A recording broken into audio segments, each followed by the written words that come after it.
About a decade ago, I wanted to bring more curiosity to campus outside the classroom. I decided to start an author series where I'd invite writers to give a talk and answer questions from students. My students told me it would be much more engaging to see a fireside chat, that I should interview the authors on stage. And I balked. Here's how a former student, Pam Klein, remembers that day.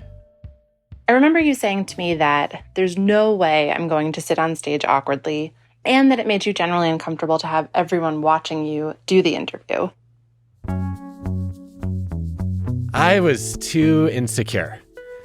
What if I asked dumb questions? Or accidentally offend the author? What if in trying to be respectful to the author, I bore the audience? What should my hands be doing? How do I not look like I have resting jerk face? What if the student newspaper makes fun of me? Our students pushed back. And finally I said, well, you host it then. I ended up volunteering because you were so uncomfortable and it made me uncomfortable, and I wanted to help you. I was nervous about being on stage too, but I figured, the stakes were relatively low and it would be a great chance to practice public speaking. And in the end, it really wasn't a big deal at all. Pam covered for me in my own author series and covered for my insecurities. As I watched her do an amazing job, I realized I had a choice. I could only take on tasks where I knew I'd succeed, or I could take risks that would challenge me to grow.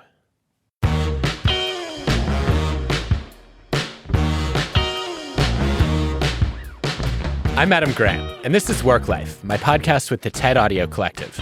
I'm an organizational psychologist. I study how to make work not suck.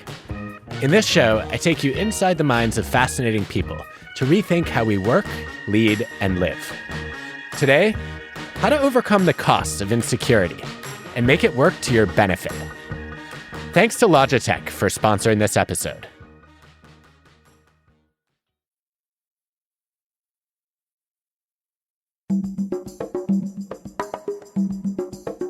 Everyone has insecurities.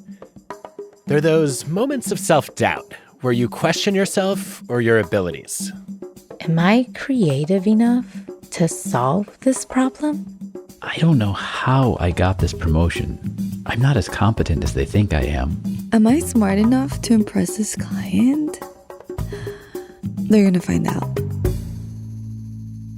When you think of insecurity, you probably think of self-esteem, but they're not the same. Self-esteem is how highly you think of yourself, how much confidence you have. Security is how stable your confidence is. And insecurity is the opposite, where your confidence is unstable. Take bullies. Growing up, your mom probably told you they picked on people because they had low self-esteem. Sorry, Mom, that's not the case. Psychologists find that bullies usually have high self-esteem, but it's fragile. They think they're awesome, but if you insult their intelligence, they're easily threatened. So they want to beat you up to make themselves feel better. At work, if you're insecure, making one mistake can bring your entire sense of competence and worth crashing down. Being secure means your confidence isn't easily shattered. You can fail without feeling like a complete failure, which is important because failure is a stepping stone to success in so many jobs. When I first started doing stand-up, I was 16, so I was very insecure just in general. Taylor Tomlinson got into comedy after her dad signed them both up for a comedy class. And she kept at it long after the class was done. But her insecurities didn't go away. When I first started going to LA to do spots, it was so hit or miss. This job is really anxiety-inducing. And so there was a long time where I was like, should I just be a teacher? I've had panic attacks where, you have to be at a show in like 10 minutes and you're like, I don't know how I'm going to get through this. And there were certainly times that I was like, why am I doing this to myself? Why in the world did you want to do this whole stand-up comedy thing? You could have easily quit.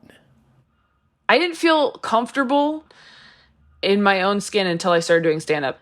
I felt like, wow, I get to be the person I dream about being for 10, 15, 20 minutes.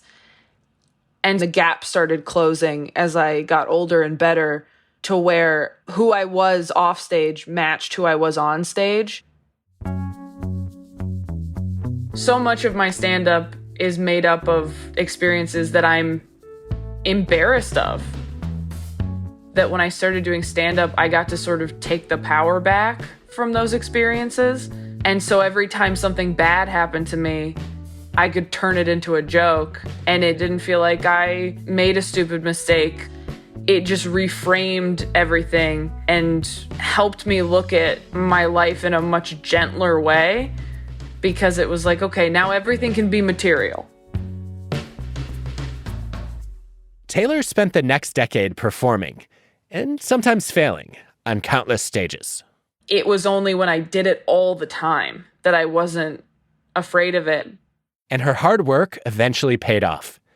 At 25, she was one of the youngest comedians ever to be invited to do an hour-long special on Netflix. I actually cried because I felt so scared and so guilty that I got it. Because I was like, wow, I'm not good enough. And I somehow tricked Netflix into giving me this opportunity that I can think of dozens of people who deserve it more than me. I was really petrified. I was really nervous that people were going to think it was trash. And so it could have totally been that I wasn't ready and it wasn't good. She did it, and it was better than good. I'm an introvert. Is anyone else an introvert?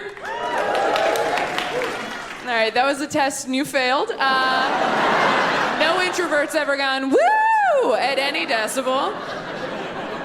Real introverts are parked outside going, is it even worth it? I don't know who she is. Insecurity itself is not a problem. Research shows the problem lies in how we try to cover up our deficits, rather than facing and dealing with them effectively. The first mistake is becoming paralyzed by doubt. If you go to see a headliner or someone who's been doing it for 10, 15, 20 years, you'll be so intimidated and paralyzed that you won't even try. So I was terrified going on stage for years. There were definitely times that I thought, why am I doing this? I don't know that I'm cut out for this. I don't have the personality that is suited for this job and this business and this industry. And I felt that way for a long time, and I wanted to be good at it so badly that I just had to push through it. But it was really hard.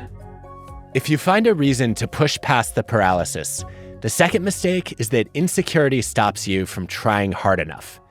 You don't give it your best shot because you're afraid to find out that you don't have what it takes. The first few years that I was doing stand-up, I didn't think I could do it as a job until I met somebody who was like, you're actually being kind of dumb. Like, you're sort of like squandering your abilities because you're not working hard enough. And it's because you're scared and you're not performing as much as you could be because you're afraid of failing and you're afraid you don't deserve to be here. And you're really only hurting yourself. And if you don't make it as a performer, you have no one to blame but yourself. There's this whole body of research on self-handicapping about how when people aren't sure if they're good enough at something, they deliberately underprepare because then they don't have to find out if they're any good. Oh, 100%. I think I still do that with acting stuff. I sometimes tell myself, well, I'm just focused on other things and I don't really even care about this. And so you don't prepare for it like you would prepare for something else that you believe you could actually do. Self-handicapping shields you from finding out that you're not any good. The trouble is that it also prevents you from finding out if you have the potential to be great. You won't know whether you have what it takes until you make a real investment. So you just have to rise to the occasion and be worthy of the opportunities you've been given. At a certain point, you just have to go, this is the best I can do right now. I did everything I could. Which often doesn't feel like it's enough. You either imagine people are saying horrible things about you or judging you, and sometimes they tell you. In male-dominated fields, research shows that women are more likely to be doubted by others. They have to work harder to prove their competence. And even the compliments are often backhanded. There's a lot of like, you're my favorite female comedian. You're one of the best female comedians working right now. Nobody says Bill Burr is my favorite male comedian. Nobody does that. They just say comedian. You do feel like you're in this sort of other group where you're like, you're the best t-ball player. And you're like, I thought we were all playing baseball, but I guess not. So it does make you feel like you're being judged in a different way. So you become obsessed with seeking external validation by proving yourself to others, which is the third mistake. Research reveals that pursuing validation backfires. It's impossible to produce work that everyone loves all the time. If you base your self-esteem on other people's approval, your confidence will always be unstable. It's exhausting emotionally. It's why looking for external validation doesn't work, and it's hard because our entire job is external validation and instant gratification, and you don't think you're good enough, and you go, if I get this thing, that'll prove to me that I am good enough. But then even when you get the thing that you expected to fix you, you only see all the reasons why you're still right, that you're not good enough. I mean, it's confirmation bias, right?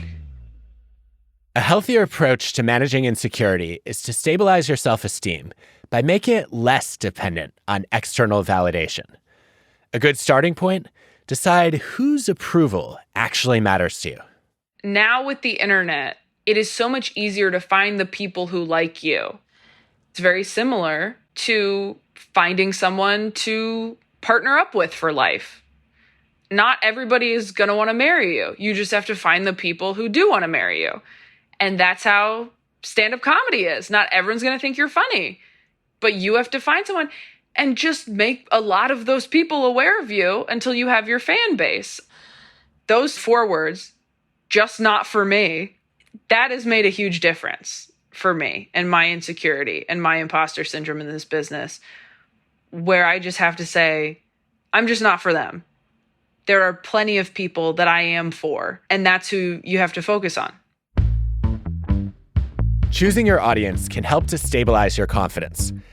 Of course, you might not be able to ignore everyone else's opinions altogether, but you can change how you want to be seen. Taylor decided that even if people didn't love her performance yet, they could still respect her resolve.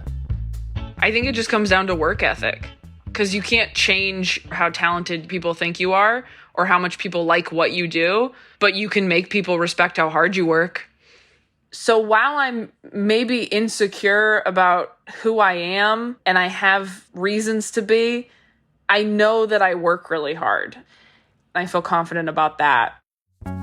What Taylor's describing is a shift from extrinsic to intrinsic motivation. Pursuing excellence at a task because you enjoy it. Focusing on the activity for its own sake, instead of just the results or rewards that might follow from it. People used to ask me what my goals were, and I used to say, I just want to perform in theaters. That's my goal. And this is still my goal, and it's happening now.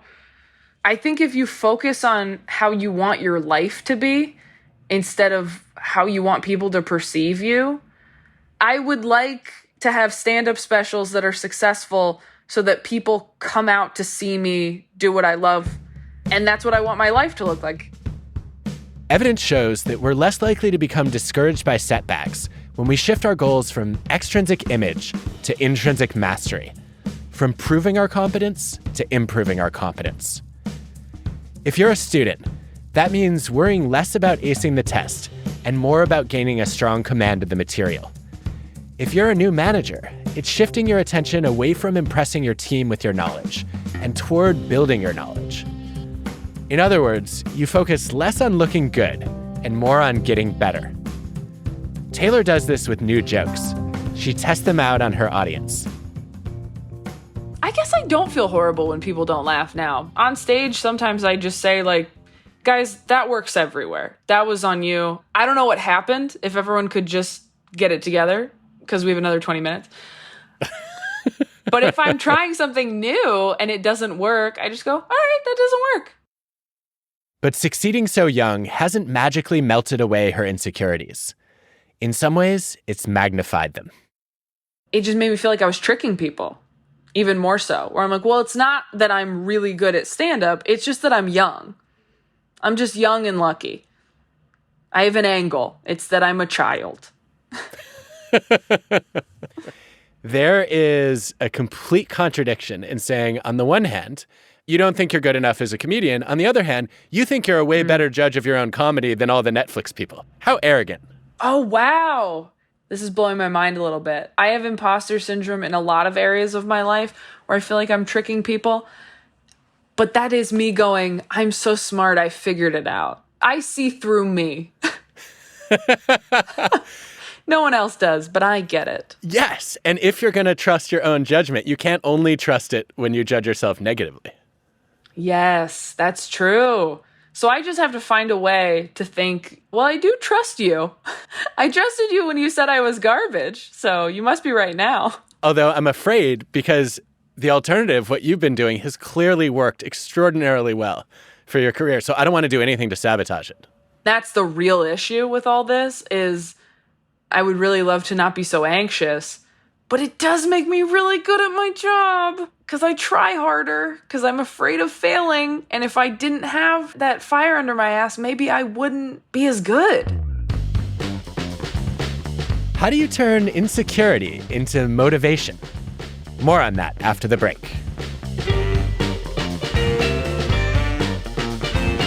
Okay, this is going to be a different kind of ad.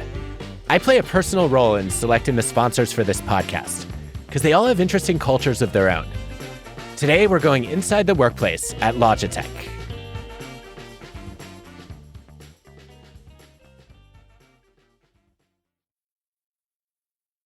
Even before a pandemic happened, we had initiatives like Work From Anywhere, which meant that pretty much you're next to a beach or on snow-capped mountain or anywhere else, you're free to work from there. Meet Pariket Bhattacharjee. He works at Logitech and lives in Shanghai. In January 2020, Pariket and his wife went to India to see family and friends on what was supposed to be a week-long holiday. And by the time we reached and we spent that week, it became a full blooming pandemic in China. And it was a scary environment there. And we couldn't go back. That so-called vacation has become a 1.5-year-long journey. Pariket has adapted to working remotely from his family's hometown during the pandemic, but not without some setbacks. It's a tiny place. We have limited resources in terms of the strength of our internet connectivity. And I had a terrible time working. Caring about people has long been a core value at Logitech. Everyone was sort of connecting with me on a day-to-day basis, checking on me, how am I doing? There were times when I was on a Zoom call and I looked a little stressed because of the entire way I'm working, and it's not like I'm being able to be my 100% because of all these distractions around me. And they would look at me and they would be like, take a couple of days leave and come back when you feel better. And that sort of says a lot about the culture of a company, right? One of Logitech's principles is to put humanity first. Even pre-pandemic, many employees enjoyed the option to work from anywhere. Also, the first Monday of every month, we are given holiday, all of us, the entire organization, to refresh ourselves. And these Mondays off really is a big blessing because you get 3 days together and you can refresh yourself and you come back really pumped up to deliver your best again. The opportunity to create a flexible schedule is another initiative that Pariket has appreciated, particularly when he was recovering from COVID.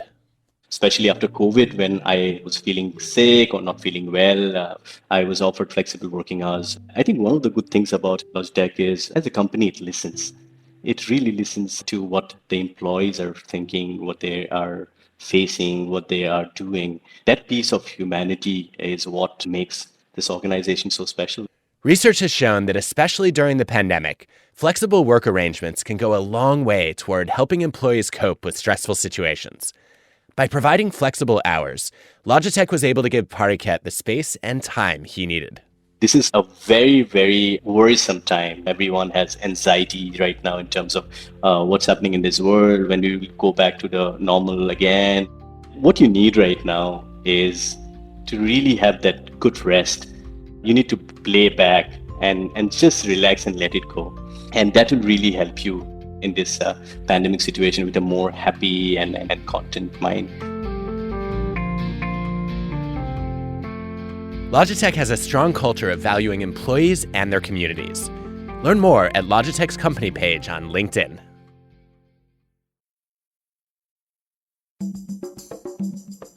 My first experience of imposter syndrome was probably when I was 9 years old, when I came from Nigeria to the US.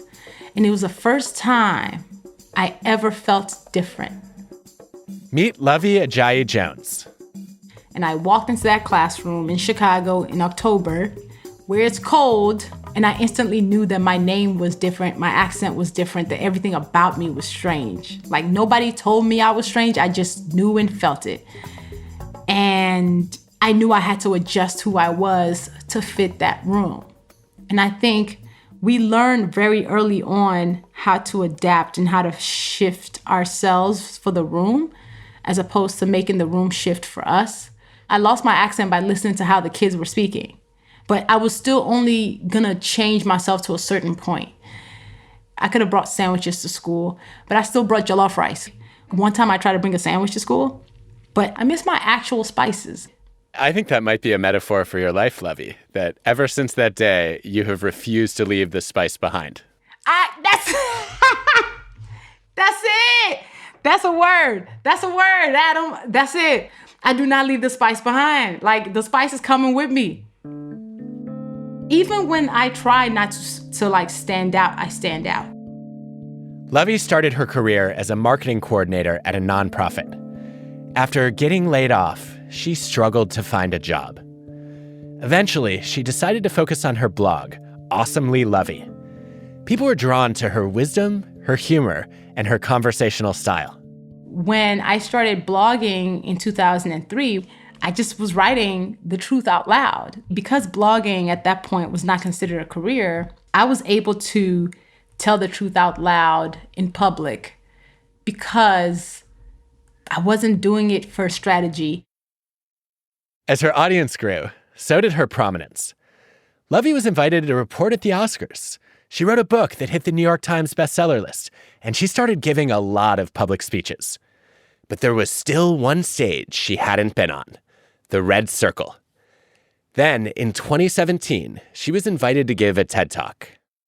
I instantly said no. They would think it's trash and say, "You're right, Lovey, you should not be there."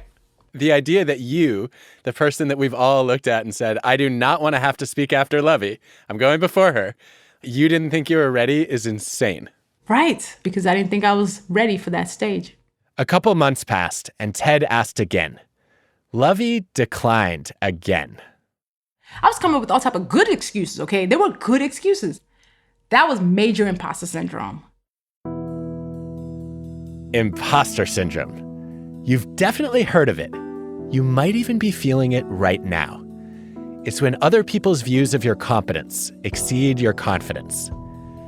How could it be that even after so much proven success and praise, Lovey could still feel like an imposter?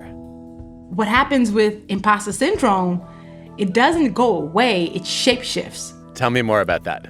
People think you get to a certain level of your career and all of a sudden, all is well, you're the confident person who is just like, I got everything handled. I will do it all without a problem. There's a special skill for people who are successful that is also a vice in that we are constantly looking for ways to be better. The reason why it's a vice is because we never rest in what we do or where we are. We're always like, so what's the next mountain for me to climb? That is in itself a form of imposter syndrome because you're constantly looking to prove something. So now you feel like you have to earn this spot that you now have. So sometimes imposter syndrome in the beginning especially might be, I can't do this. Then it can be, I'm not ready for this. Then it can become, I need to continue to earn my greatness. So it is just this continuous battle with ourselves and with what we think is enough. Ambitious people have a hard time knowing when something is enough.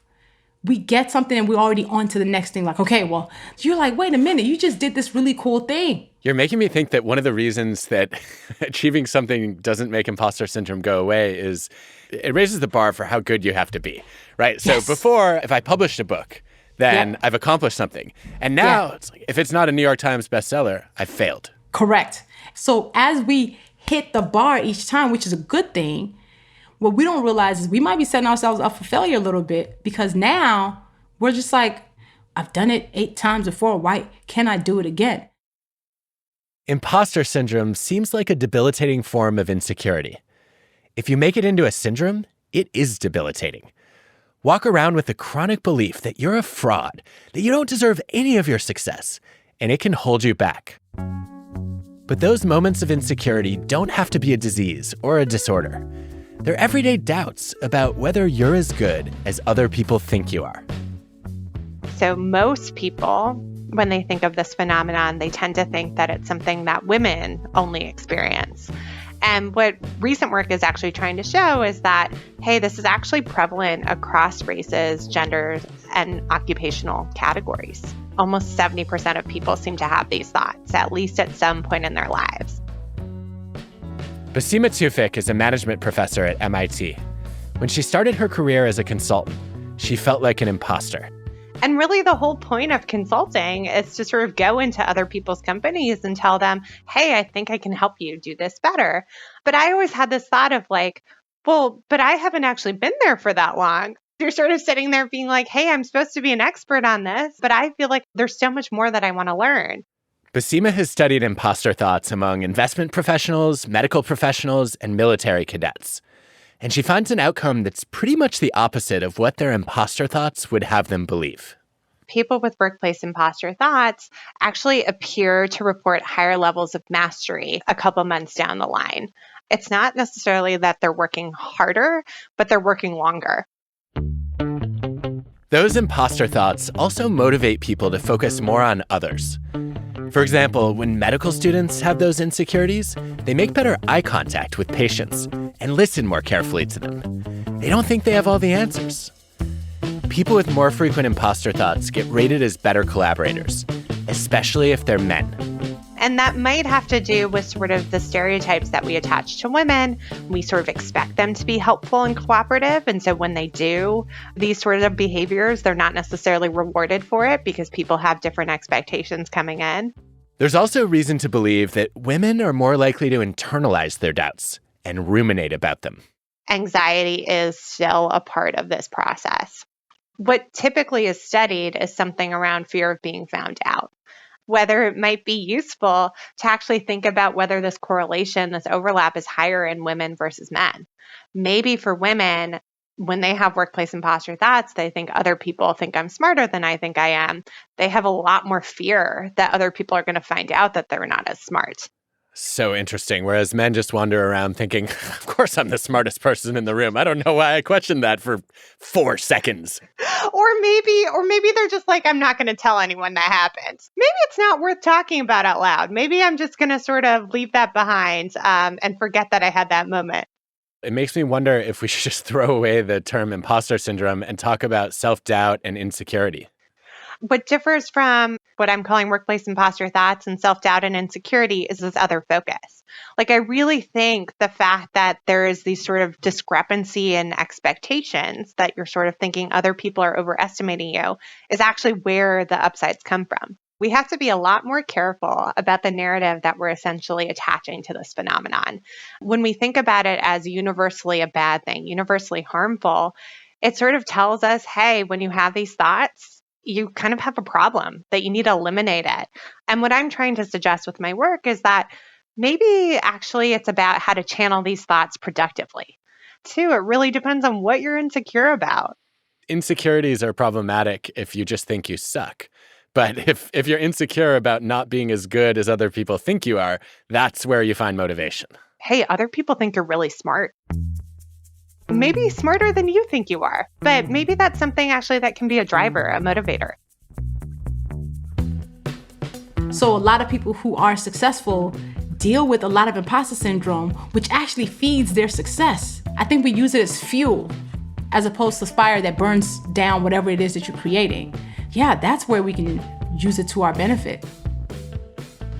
Levy ended up deciding to go to the TED conference as an attendee. When she emailed the team about getting a ticket, they invited her to speak a third time. She was about to decline a third time. But first, she phoned a friend. And I said, so, crazy. They want me to do this TED Talk in 3 weeks. Everybody else has already had all this practice and a coach. This is crazy, right? I'm not going to be able to do it. And she says to me, everybody's not you. She's like, you've been practicing. The fact that you're on a stage every other day, that's your rehearsal, okay? You've been speaking for 7 years. You got this. And if they didn't believe that you got this, they wouldn't ask you. And she hangs up on me. So with just a few weeks to prepare, Levy said yes. Now it was time to turn her imposter syndrome into fuel. I was petrified. I was spooked because I was just like, this is the biggest talk of my life. If I bomb it, I'll never get another talk again. If I bomb it, the people in this room will be like, oh God, no, I've seen Levy. She's terrible. You don't have to wait for imposter thoughts to go away. You can take 3 steps to harness them. The first is not to ignore your insecurities. It's to embrace them well in advance.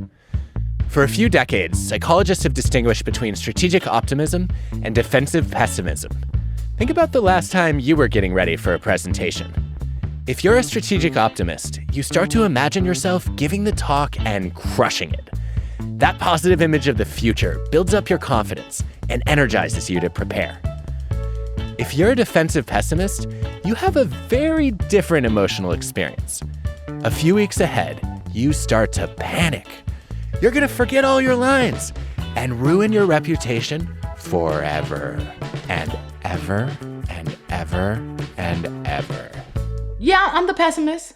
Yeah, I had never thought about myself as a pessimist in that way, but that's exactly it. What I think is funny about it is the crazy things you convince yourself might be true.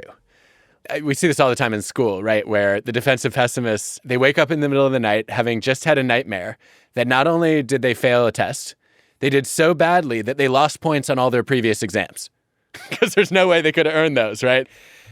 Okay, you must know now that you're not going to bomb on stage. Yeah, like I do know I'm not going to bomb on stage because I can even go with the flow. I think what also made TED really tough, that TED kind of asks of you to do, is memorize almost verbatim. And I think that probably also added to my anxiety a bit because I don't memorize my talks. But here's the thing. Defensive pessimists perform just as well as strategic optimists. They harness their anxiety as motivation. Their insecurities propel them to prepare. Yes. We can use fear and imposter syndrome as motivators. If what we are afraid of is that we are not ready, then usually we'll double down on the work and where we will go out of our way to make sure we are prepared, that we know what we're talking about. We might rehearse the talk 15 times because that day I sure did. I was sitting there with the iPad in my hand for 5 hours, just like I sat there and made sure that that talk was even better the night before. So I think the function of fear and all of this self-doubt is it should push us to practice our work more, which will actually be a self-fulfilling prophecy to make us better at it. I've already thought of scenarios A, B, and C. We're not gonna let them happen. So we're gonna try to mitigate risk. For defensive pessimists, insecurity is helpful when there's time to prepare. But when it's time to perform, you want to feel secure. So what do you say to yourself to stabilize your confidence? I actually do say like, yo, you got this. You know your stuff. You've been at this for a while. I noticed something interesting there. Levy didn't say, I got this. She said, you got this. Psychologists find that the way you talk to yourself matters. In a series of experiments, people gave better speeches and made better first impressions when they were randomly assigned to talk to themselves in the second person instead of the first person. Rather than saying, I got this, they said, Levy, you got this. This is the second step for managing insecurities. In the moment, overcome your doubts by talking to yourself in the second person. It creates some distance from your insecurities. It feels like a boost of confidence from a friend or a coach. It leads you to feel less nervous and see stressful situations as a challenge rather than a threat. And this talk that I memorized 3 hours before I got on that stage, flows out of my body like I'd done it 15,000 times. I ran off the stage, and the stage manager stops me and turns me back around and says, I need you to go see the standing ovation you're getting. That talk transformed my life. And I almost didn't do it because I didn't think I was ready for that stage. In just a few years, Levy's talk accumulated over 6 million views.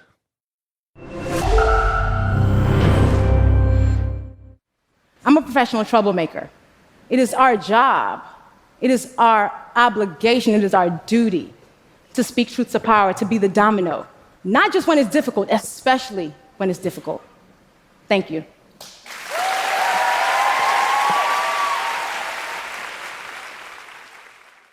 I think you've made it. Just maybe. Maybe you've made it. Thoughts? Yeah.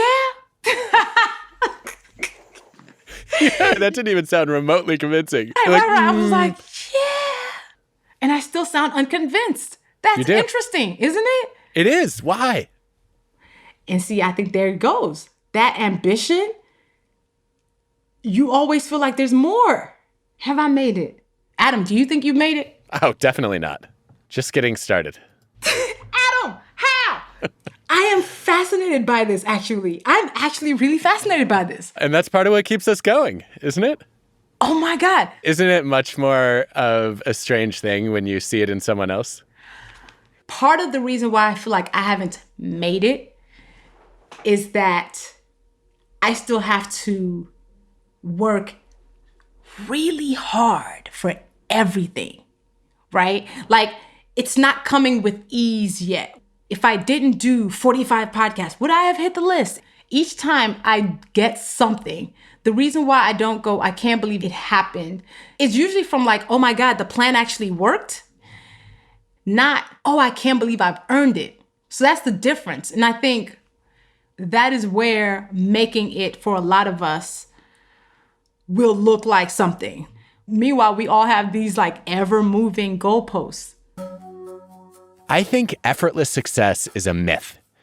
If you succeed without real effort, it's a sign that you've set your goals too low.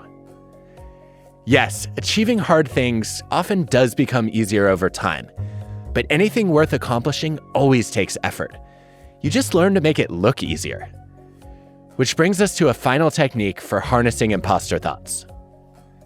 As you raise your expectations, don't forget to take pride in your achievements.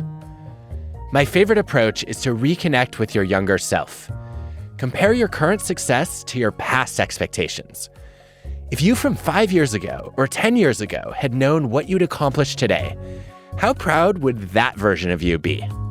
That's a really, really good strategy to think about that girl who at that point was working as a marketing coordinator at a nonprofit who was making $35,000 for the year.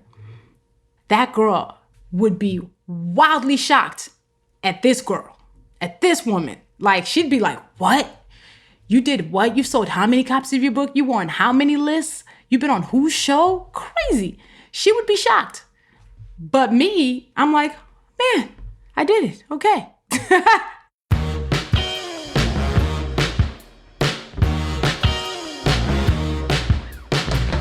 Next time on WorkLife.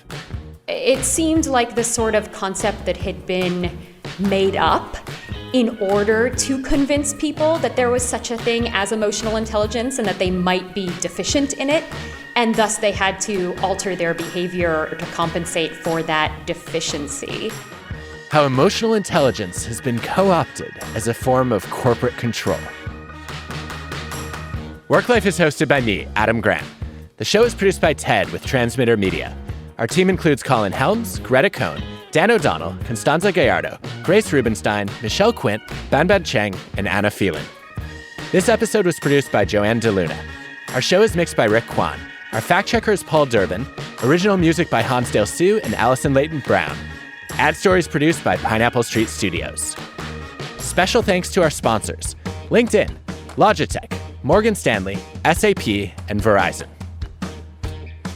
Appreciation to the following researchers and their colleagues: Michael Kernis on self-esteem stability, Roy Baumeister, Brad Bushman, and Keith Campbell on bullies, Andrew Elliott on self-handicapping, Alice Eagley on underestimating women in male-dominated fields, Jennifer Crocker on the pursuit of external validation, Carol Dweck on performance versus mastery goals, Susan Nolan-Hoeksema on rumination, Julie Norum on defensive pessimism, and Ethan Cross on self-talk. For more from Lovey, check out her podcast, Professional Troublemaker. And Taylor's stand-up scene is from her show Quarter Life Crisis, courtesy of Netflix.